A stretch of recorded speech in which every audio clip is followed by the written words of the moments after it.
Buenos días, hermanos. Estamos al inicio del estudio de hoy, en esta mañana, y continuamos estudiando la carta a los Romanos, en el capítulo 8. Y vamos a orar para que Dios sea que se haga cargo de este tiempo. Bendito Dios, Padre, gracias en esta mañana te damos. Nos has permitido estar aquí, Padre. Hemos disfrutado este tiempo contigo, Padre, esa comunión contigo, analizando y estudiando tu palabra, enseñándonos tú, Padre, lo que vamos a aprender en esta mañana, Padre. Agradecemos este tiempo, mis hermanos, que vengan a tiempo, que estén aquí para disfrutar de este tiempo también, y estemos juntos adorándote y disfrutando de esta comunión contigo, Padre. Dice a la gloria en el nombre de Jesucristo. Amén. Bien.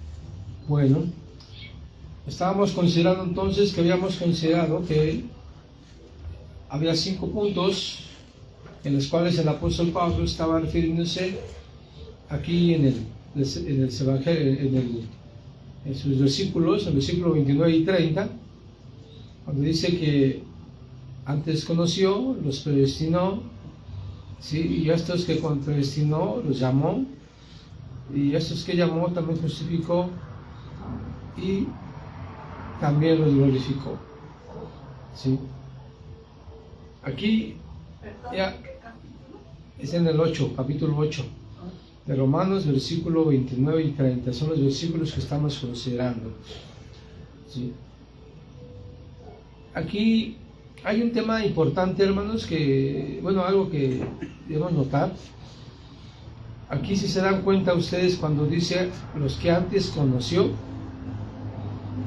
los predestinó, a los que llamó, también justificó, y ya esto glorificó, están hablando en tiempo pasado. ¿Sí? En tiempo pasado. Es lo que está aquí refiriéndose el apóstol Pablo. Esto quiere decir que esto para Dios, hermanos, fue algo que ya se realizó, que ya se hizo. ¿Sí? Porque está hablando en tiempo que ya se realizó. Cuando usted hace algo, usted dice, es que hice esto, hicimos lo otro, hice mi casa, hice mi trabajo, hice mi tarea, hice mis quehaceres y demás. Es porque usted ya lo hizo y ya lo terminó, ¿no? Aquí entonces está hablando en tiempo pasado.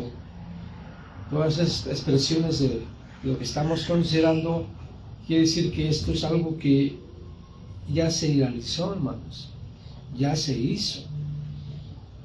Lo que significa que para Dios no hay tiempos y que solamente para Él lo importante es el tiempo presente, no el pasado.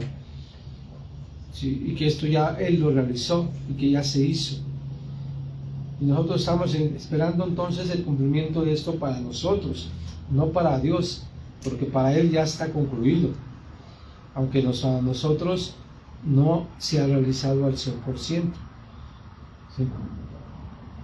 Y seguimos entonces considerando que a estos que fueron llamados, a los que llamó, y vimos una parte cuando Jesucristo menciona una parábola de una cena que invita a varias personas, y estos ponen diferentes excusas para no asistir al evento, al banquete que se había preparado para ellos. Y como esas personas no estaban dispuestas a ir al banquete, mandó a sus esclavos, a sus sirvientes, a ir por los caminos, y a toda la gente que se encontraban en el camino los llevaran al banquete. Y después de haber hecho esto, dice que todavía había lugar para ellos en su casa, para más personas en su casa. Esto muestra que entonces Dios está llamando a las personas, Dios llama a la gente, ¿sí? Y anteriormente en el Apocalipsis capítulo 3, mencionaba que Jesús viene y toca a la puerta, ¿sí? Que si le abrimos nosotros es para que venga a morar en nosotros, ¿sí? Dentro de nosotros. Buenos días. Entonces, aquí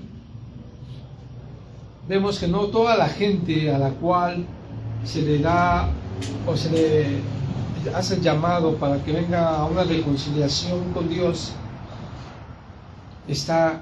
lo acepta este llamado, hermanos. ¿En qué está? ¿Sí? ¿Qué estamos leyendo? ¿Qué está leyendo? Romanos. Romanos. Seguimos en Romanos. ¿Sí? En el capítulo 8. ¿Sí? Estamos ahorita haciendo un pequeño resumen de lo que hemos visto. Entonces la gente no está apta, no quiere aceptar el mensaje porque Jesucristo, más bien el Evangelio de Juan, dice que a los suyos vino y no le recibieron. ¿Y por qué razón no le recibieron? A ver, vamos a ver ahí a Juan. El capítulo 1.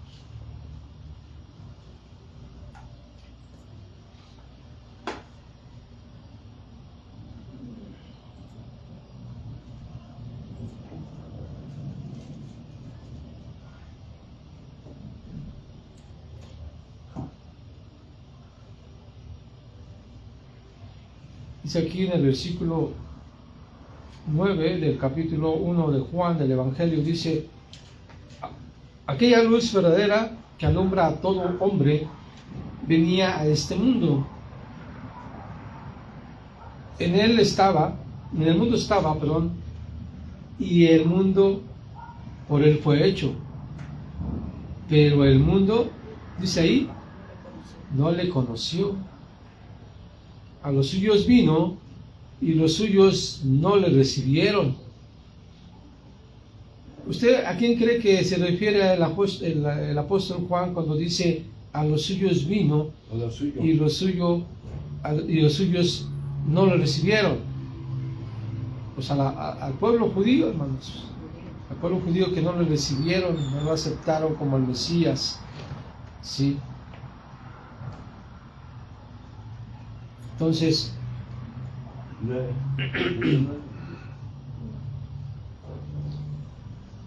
y esto si lo hemos comparado con lo que estamos comentando, de que Él llama a la gente para tener una reconciliación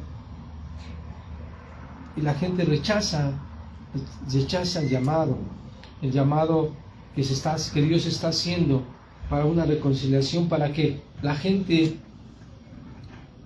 pues no esté bajo condenación, hermanos, no esté apartada de Dios, porque está muerta en sus delitos y pecados, dice el apóstol, que está muerta en sus delitos y pecados. Entonces Él quiere darles vida. Hemos visto que Él le decía a Israel, Dios le decía a él que por qué han de morir, dice: escojan la vida, porque Dios no se deleita en la muerte de un justo o de un pecador, hermanos. Él no se deleita en eso, sino Él tiene amor. Por eso dice en Juan que de tal manera amó Dios al mundo que dio a su Hijo unigénito, porque ama a la humanidad. Dios ama a la humanidad, hermanos, tiene misericordia de ellos, pero la gente no acude al llamado de Dios, no acude a la bendición de Dios. Lo que comentábamos la semana pasada, ¿dónde están todos los que estaban? ¿No están? ¿No? Y los que estamos, bueno, qué bueno que estamos aquí. ¿De dónde están todos los demás? Esperemos que se encuentren bien, ¿verdad? Que estén bien de salud, principalmente ahorita que está la gripa, está fuerte. Muchos estamos enfermando, nos estamos enfermando muchos. Muchas gracias por el tecito. Tiene miel, ¿verdad? Está sabroso, gracias.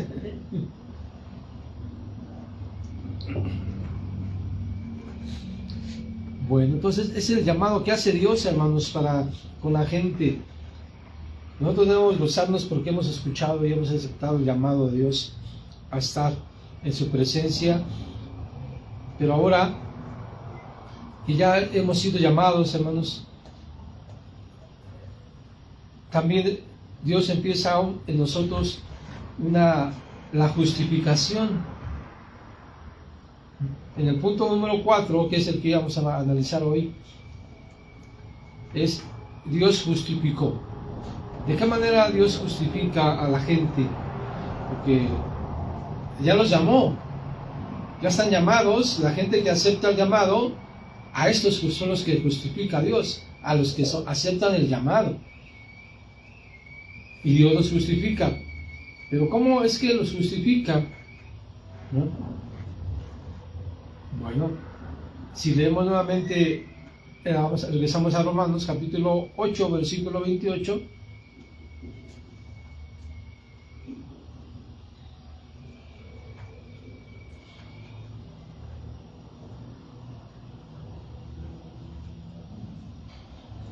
Dice ahí el 28, y sabemos que a los que aman a Dios, todas las cosas les ayudan a bien. Esto es, a los que conforme, fíjense lo que dice ahí, esto es a los que conforme a su propósito son llamados.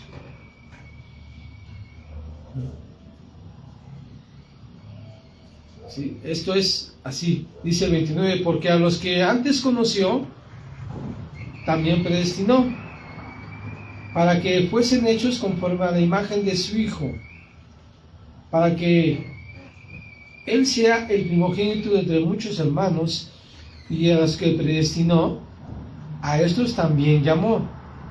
Ahí está. Y los llamó, y a los que llamó, a estos también justificó. Ahí vamos en el punto que estos también los justificó.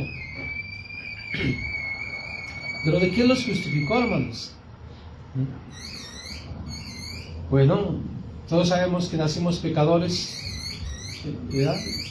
En Romanos, en el capítulo 5, mencionaba que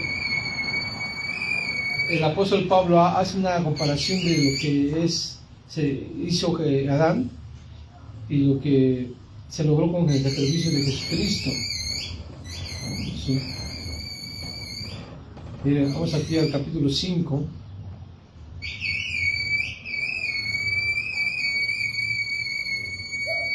Y del versículo 12, por favor. Dice, por tanto, como el pecado entró en el mundo por un hombre, este hombre, ¿quién es? Adán, ¿verdad? Y por el pecado la muerte, así la muerte pasó a todos los hombres, por cuanto todos pecaron. ¿Sí? Ahí está. Y luego seguimos leyendo, dice, mejor vamos a seguir leyendo, a brincarme, pero mejor lo seguimos leyendo. Dice ahí, pues ante la ley había pecado el mundo. Pero antes de la ley había pecado en el mundo. Pero donde no hay ley, no es culpa de pecado.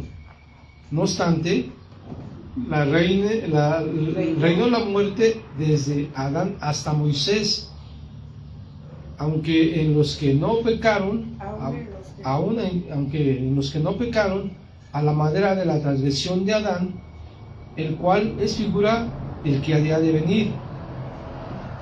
Pero el don no fue como la transgresión, porque si por la transgresión de aquel uno murieron muchos, abundaron muchos más para con muchos la gloria, la gracia y el don de Dios, por la gracia de un hombre, Jesucristo.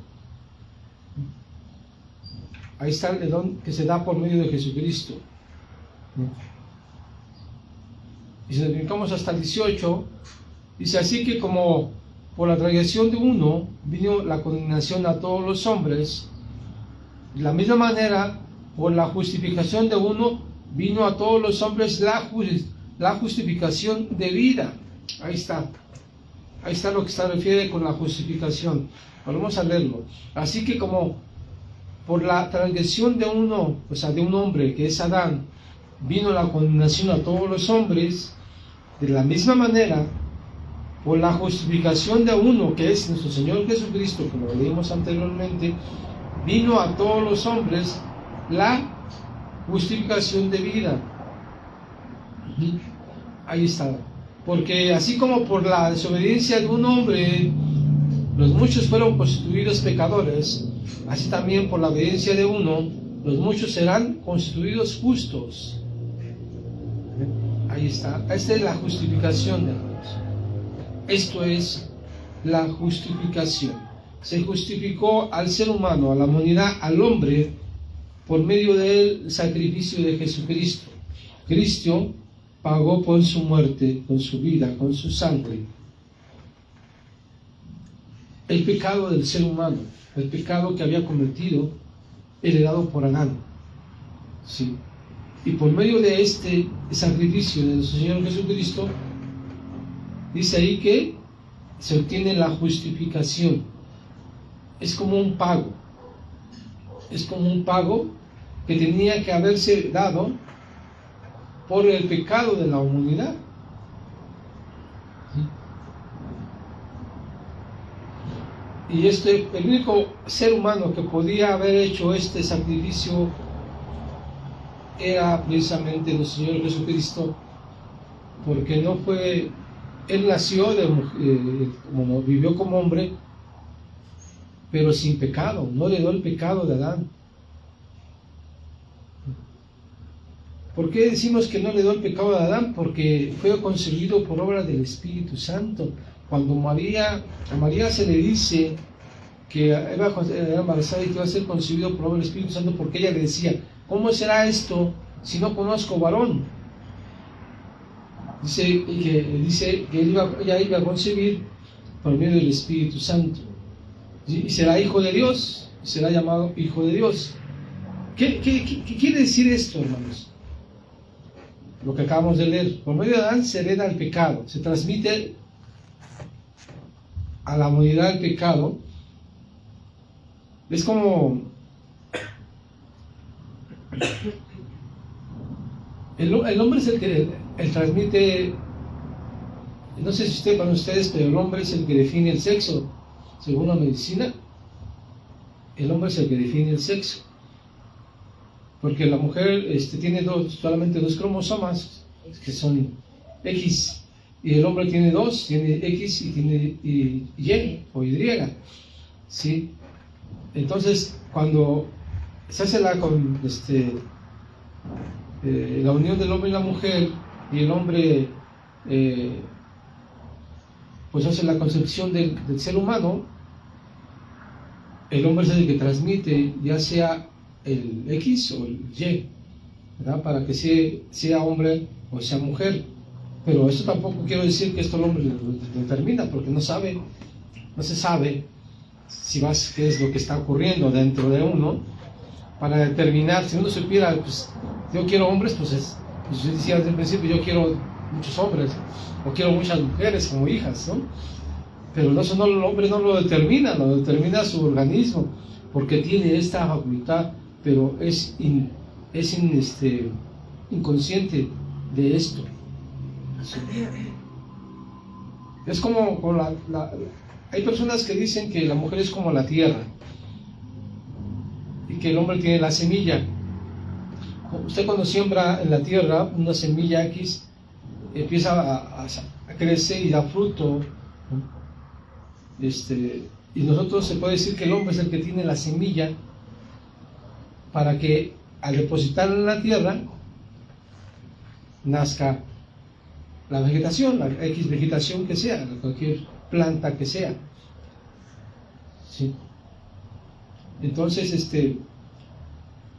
por esa razón, cuando se le dice a María, la madre de Jesucristo, que cómo es que sería esto si no había conocido varón, porque es la idea que todos tenemos que para poder ser una mujer quede embarazada es que tenga que tener contacto sexual con un hombre, ¿no?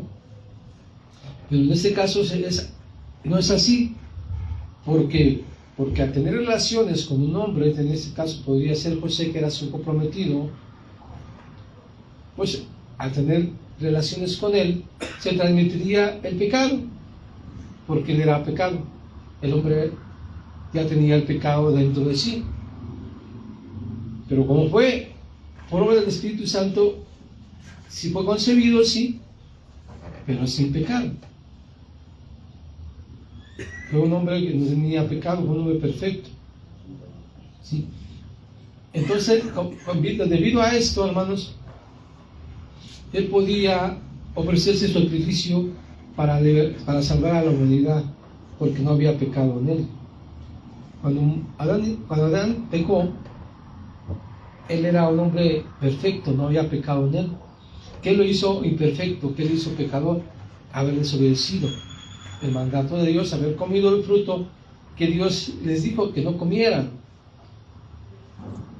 Y eso le trajo condenación a todo el mundo y a toda la humanidad, y lo que acabamos de leer aquí en Romanos, que por medio de un solo hombre entró el pecado al mundo, y todos pecaron porque todos habían pecado, porque habían heredado el pecado de parte de Adán.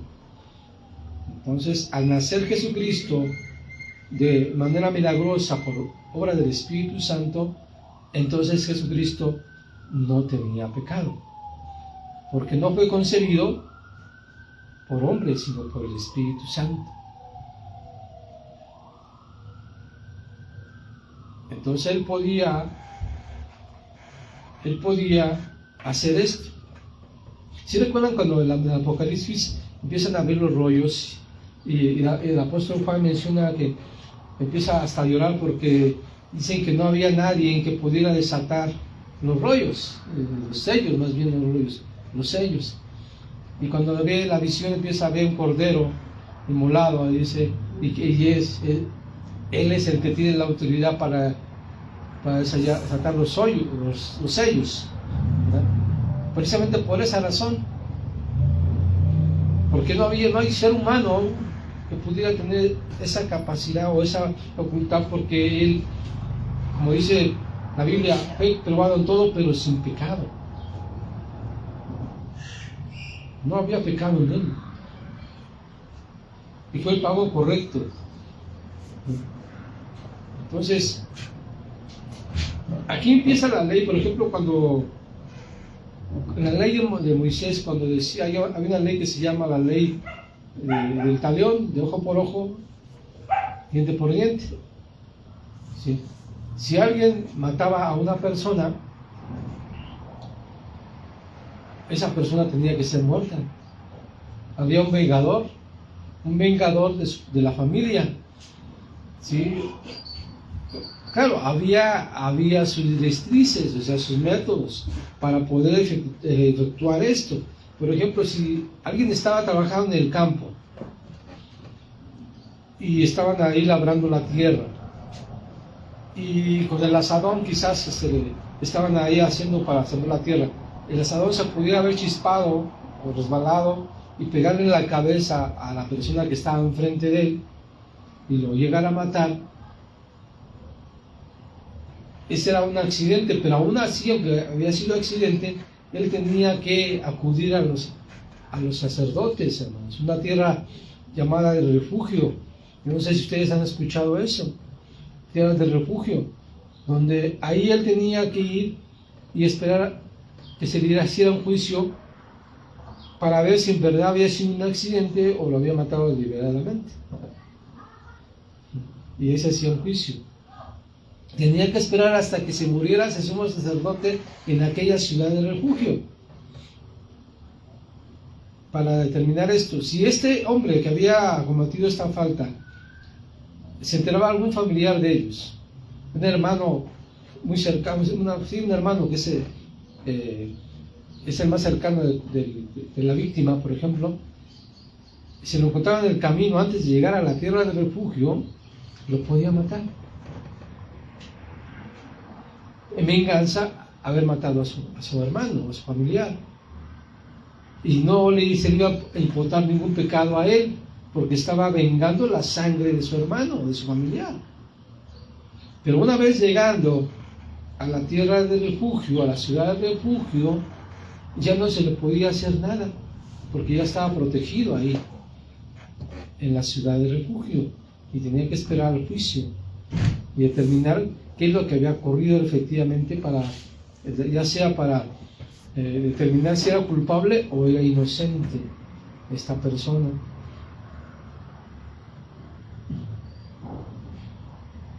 Entonces esta ley tenía que cumplirse así. Entonces a la misma Hebreos menciona que no hay pacto si no hay derramamiento de sangre.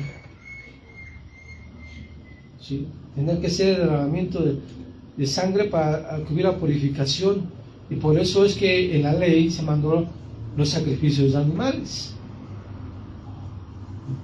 para que cada año que se hacía sacrificio de animales, la gente que iba a ofrecer sus animales como sacrificio,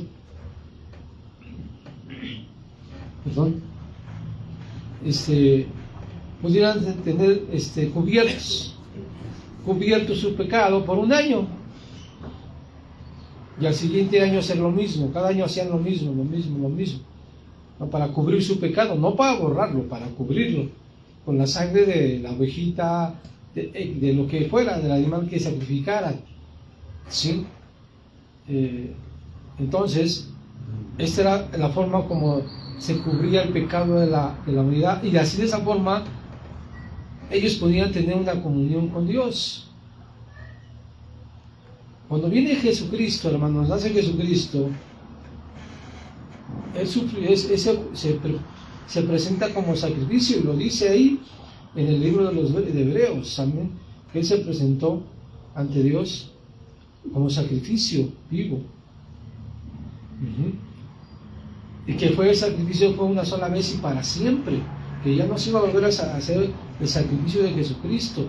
Y con ese sacrificio, así como los animales pagaban o cubrían, los animales cubrían el pecado de la gente, de los israelitas, a diferencia del sacrificio de Jesucristo, no lo cubría, sino que borraba el pecado, desaparecía el pecado de la gente.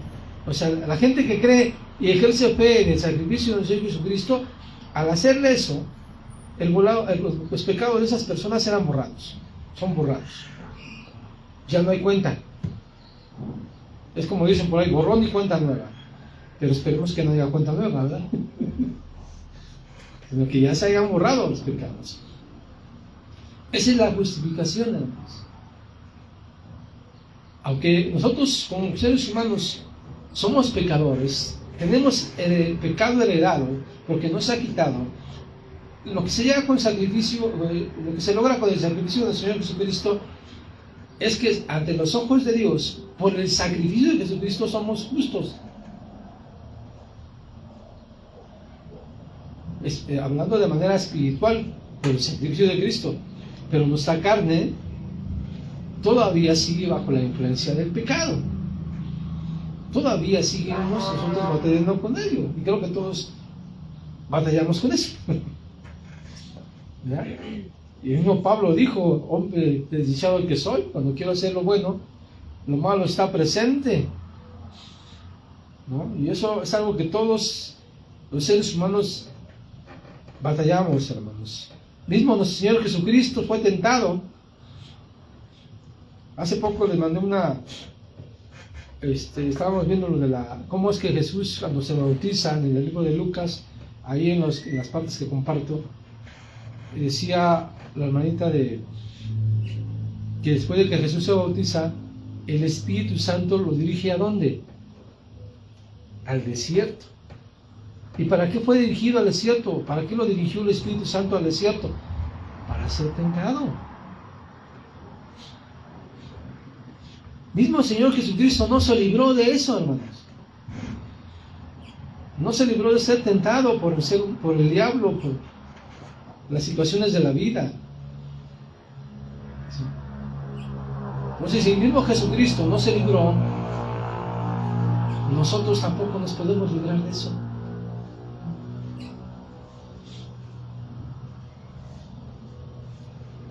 Pero la diferencia es que ahora ya estamos siendo justificados. Algunas personas ponen un ejemplo como que les voy a mencionar, que seguramente ustedes ya lo han escuchado. Es como una persona que debe una cantidad de dinero grande, ¿no? Lo enjuician y le dicen a la persona, usted es culpable y debe tal cantidad de dinero y tiene que pagarla en este momento o se va a la cárcel a pagar la condena, ¿no? Entonces es cuando aparece una persona ahí y le dice, yo pago la deuda del Señor. Paga la deuda, X cantidad de dinero, y cuando ya paga la deuda, la persona que debía, o que sí que debía, ya no tiene nada que temer, porque ya le pagaron su deuda. Las autoridades ya no tienen nadie por qué culparlo, porque ya se pagó su deuda. Es lo que Jesucristo hizo con nosotros.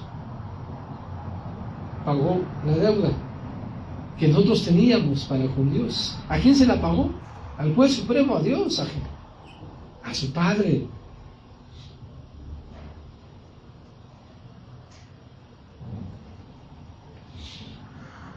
Eso es lo que se está logrando con la justificación, declararlos justos, hermanos, justos a la persona, bueno, a toda la humanidad, no nomás a la persona, a toda la humanidad que cree en el Señor Jesucristo, ¿sí? Son declarados justos por medio del Señor Jesucristo. ¿Sí? Esto de la palabra justificación, hermanos, viene del griego diakoio, que significa declarar justo. Y tiene varias conjugaciones de los verbos aquí, porque se manejan tres palabras. Una es dikaioma, que es justificación, y dikaiosumne, que significa justicia. Y estas palabras aparecen aquí en Romanos 36 veces, hermanos, ¿sí? Y que tienen que ver con la justificación.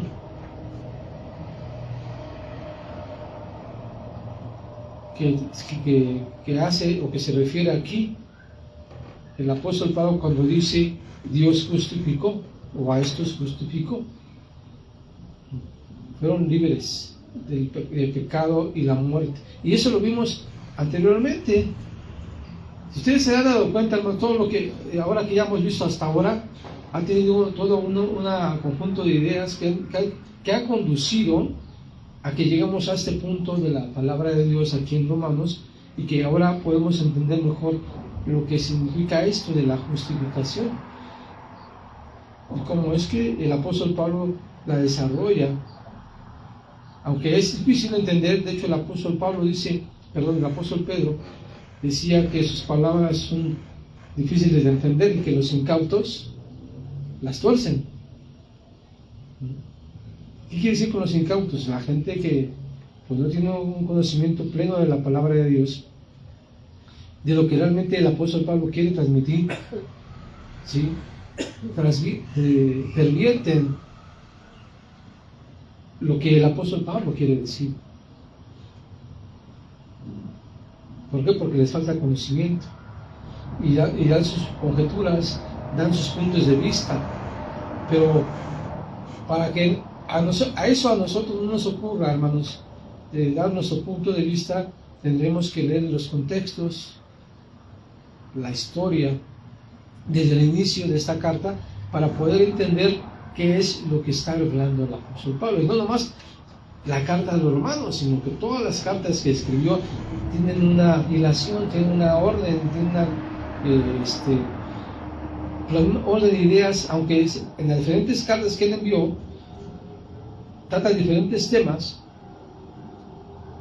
pero en todos esos temas se manifiesta la voluntad de Dios manifestada dada al apóstol Pablo, y de esa forma podemos entender mejor a qué se refiere en ciertas cosas el apóstol Pablo. Y eso lo hemos comparado con Efesios, hemos comparado con Gálatas, ¿sí lo creen?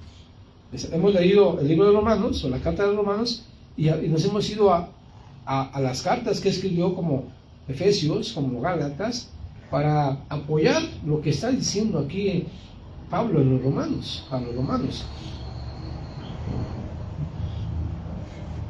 Y por eso, hermanos, para que no tengamos esa situación de pervertir la palabra de Dios, tenemos que analizar y estudiar bien todo junto, ¿no? Para así no pervertir, no ser incautos y pervirtamos la palabra de Dios, como dice el apóstol Pedro. Entonces, esta es la justificación, hermanos.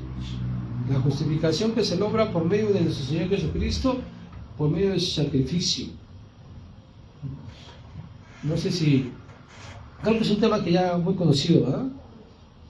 Muy conocido que... Pero nunca está por demás. Siempre tenemos de recurrir a estos mensajes de la salvación, de la justificación, porque a veces se nos olvida, creemos que merecemos, lo damos por hecho.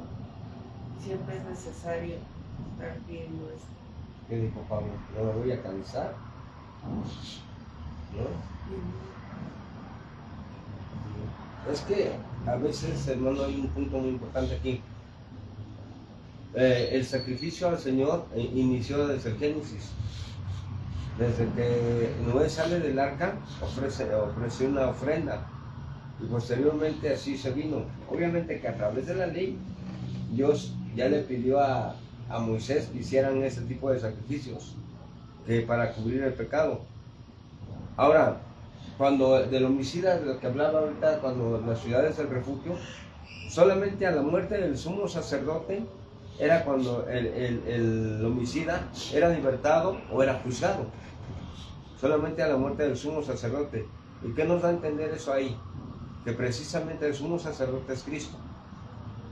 Y que precisamente que con la muerte de Cristo nosotros somos declarados justos delante de Dios por su sacrificio. O sea, Cristo no nos condena.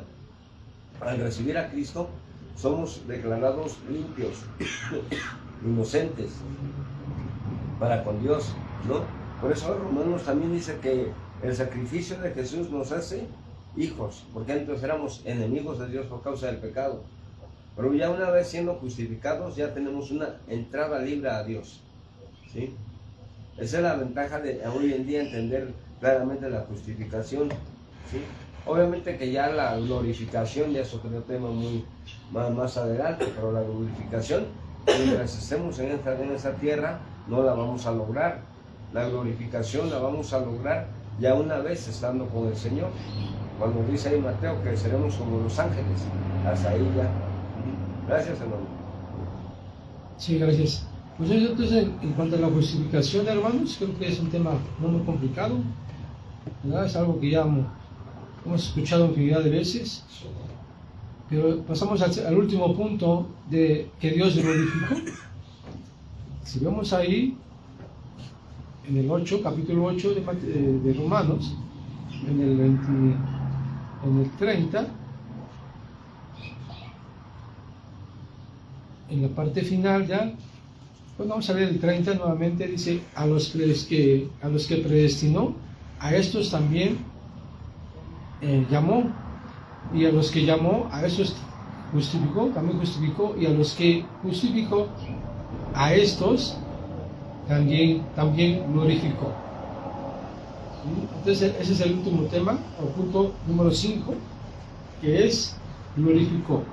Dios glorificó a estos que llamó, a estos que fueron predestinados, que conoció, que fueron predestinados, que fueron llamados, que fueron justificados, ¿sí? Y que ahora a estos van a ser glorificados. ¿A qué se define como la glorificación? Es lo que ya se comentó en parte, el pastor ya comentó. Hasta ahorita la justificación ha sido espiritual, hermanos. La justificación ha sido espiritual y eso se logra en un momento en el que usted se hace y se libera de Jesucristo y acepta el sacrificio de Jesucristo y usted ya es justificado. En ese momento usted es justificado. Pero la glorificación no es así. La glorificación lleva un proceso. Un proceso del cual, ¿cuánto dura este proceso? Pues toda la vida. En el momento que usted acepta y reconoce al Señor Jesucristo y es justificado, a partir de ese momento empieza a ser glorificado, empieza el proceso de glorificación. ¿Pero de quién? Del cuerpo. Del cuerpo. Nuestro cuerpo empieza a ser glorificado. Y es como mencionaba en el versículo 29, miren. ¿Para qué es glorificado? Vamos al 29 de ahí mismo de Romanos, el capítulo 8. En el versículo 29 dice, porque a los que antes conoció, también los predestinó. ¿Para qué? Ahí está el punto. Para que fuesen hechos conforme a la imagen de su Hijo. Para que Él sea el primogénito entre muchos hermanos. Sí, ahí está. ¿Cuál fue el propósito o cuál es el propósito de la glorificación? Para que se llegue a alcanzar o fueran formarnos a hacer a imagen de nuestro Señor Jesucristo. Esa es la glorificación. Esa es la glorificación, hermano. ¿Y esto cuándo se va a ver? Pues desafortunadamente, hermanos, no lo vamos a hacer en vida. Déjenme decirle, en vida no vamos a lograr eso.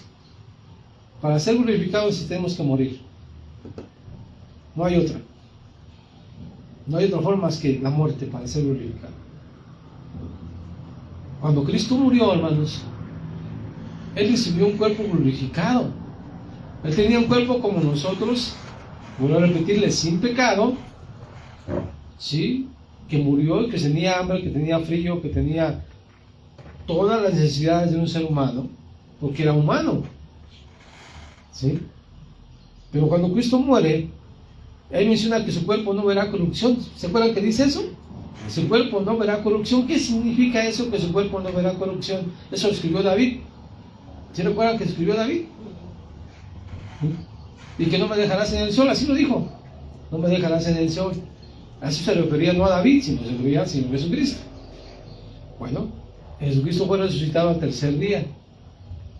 La corrupción se refiere es que cuando una persona muere, hermanos, ¿qué pasa con el cuerpo? Se descompone, ¿verdad? Se empieza a descomponer, se empieza a pudrir, a acabar, como dijo Dios, a ser polvo al final de todo. Al final de todo se vuelve al polvo. Esa es la corrupción.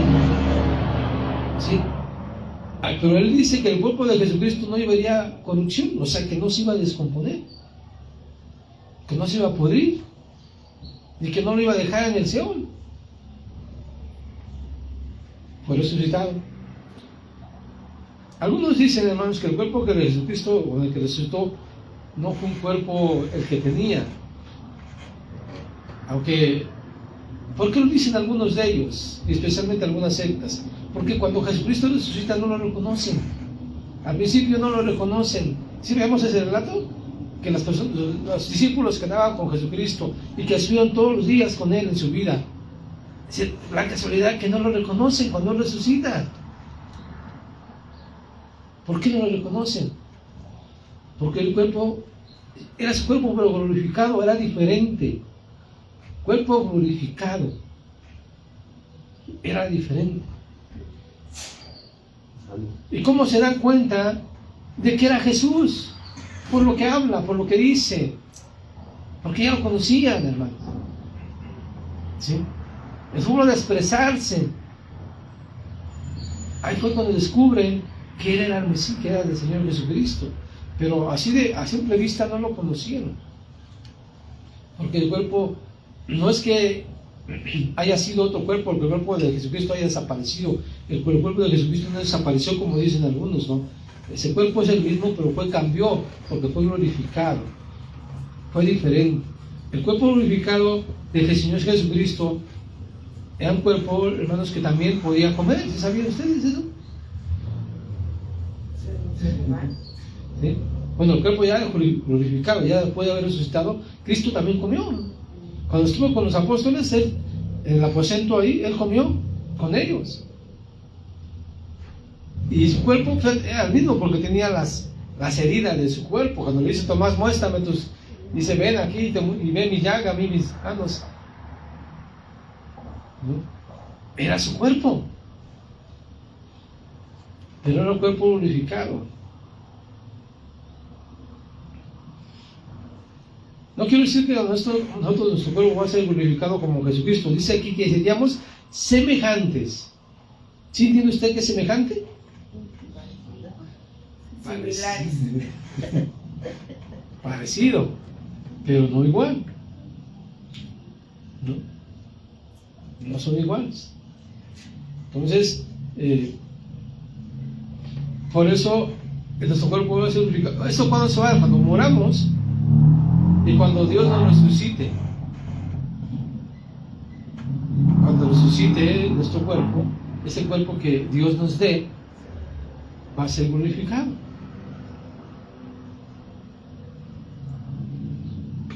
El cuerpo de Jesucristo, hermanos, podía atravesar las paredes, porque cuando estaban los apóstoles encerrados ahí con miedo y con eso, se les aparecía en medio de ellos y desaparecían. No quiere decir que no vamos a aparecer tampoco.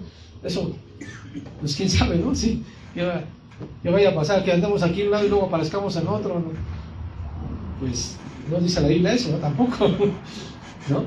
Aquí hay un punto importante porque aquí, por ejemplo, en Hechos 2:31 dice, viéndolo antes, habló de la resurrección de Cristo, que su alma no fue dejada en el Hades, o sea, su alma no fue dejada en el desierto, digo, en el infierno, su alma no fue dejada en el infierno, ni su carne vio corrupción, o sea, porque aquí luego, por eso es que se lo interpreta mucho, y por eso es que los testigos de Jehová dicen que la sepultura es el Hades.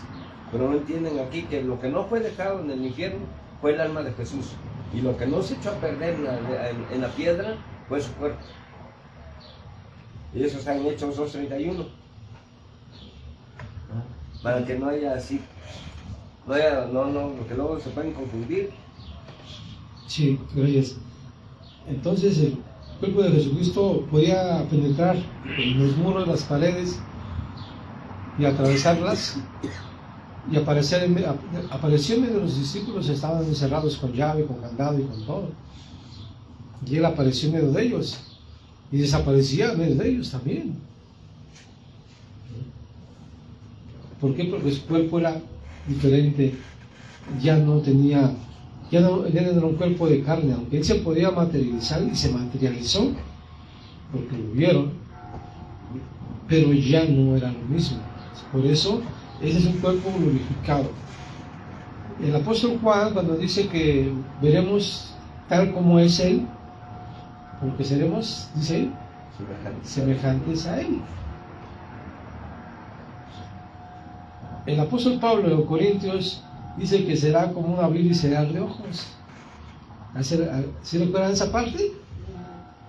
Porque carne y sangre dice que no puede dar el reino de Dios, ¿sí? Sino que será como un abrir y cerrar de ojos, una transformación. Dice a los que queden o quedemos, dice el apóstol Pablo. Pero los muertos dice que se irán primero.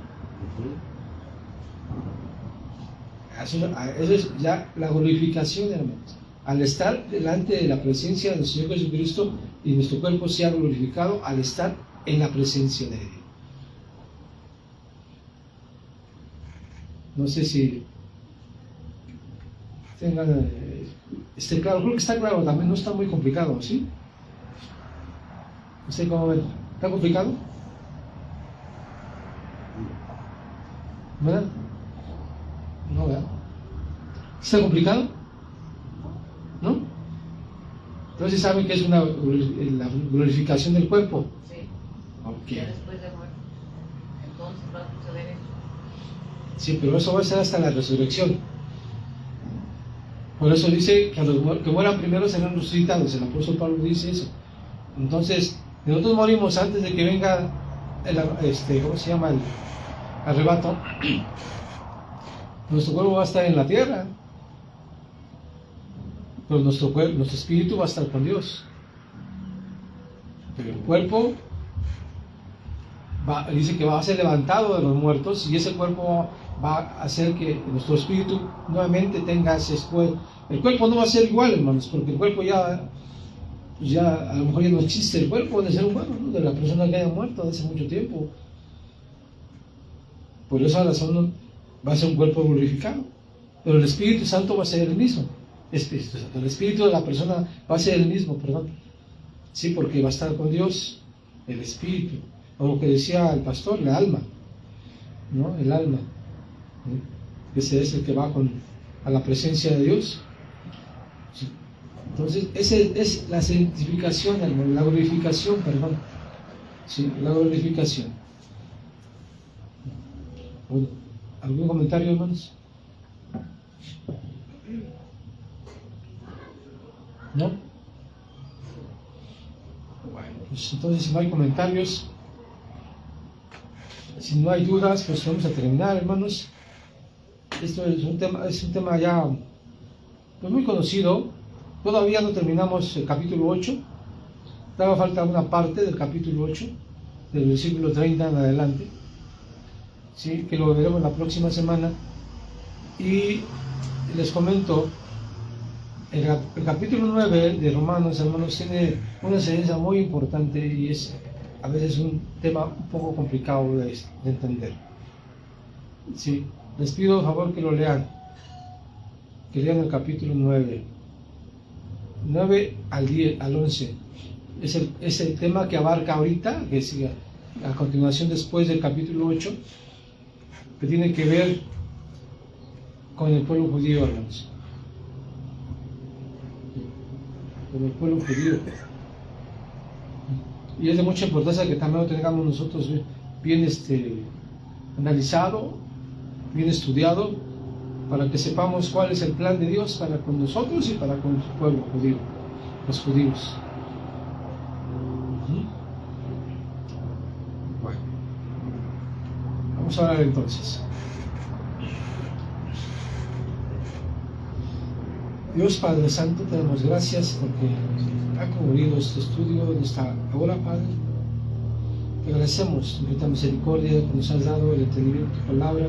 Son temas, Padre, que ya conocemos, Padre, temas que ya se han manejado en varias ocasiones, Padre, y que hoy estamos recordando precisamente cómo se logra la justificación y cómo se alcanza la glorificación en nuestras vidas, en nuestros cuerpos, Padre Santo. Le agradecemos por ello, Padre, porque esto nos da esperanza, nos fortalece nuestra fe, porque nosotros no estamos perdidos, no estamos alejados de ti, y confiamos en que a su tiempo, a tu tiempo tuyo, Padre, harás esto con nosotros, Padre. Permite que la gente que estés viendo este video, Padre, tenga un entendimiento de tu palabra y que, como dijo el apóstol Pablo, no se tuerza la enseñanza del apóstol Pablo, y que todo llegue sea conforme a tu propósito, conforme a tu voluntad, como está escrito ahí en tu palabra, Señor. Gracias por esta oportunidad, por tus bendiciones. Bendice este tiempo, Padre, lo que resta de este tiempo de estudio de tu palabra, de alabanza y demás. Esa para la gloria tuya, Padre Santo. En el nombre de Jesús. Amén.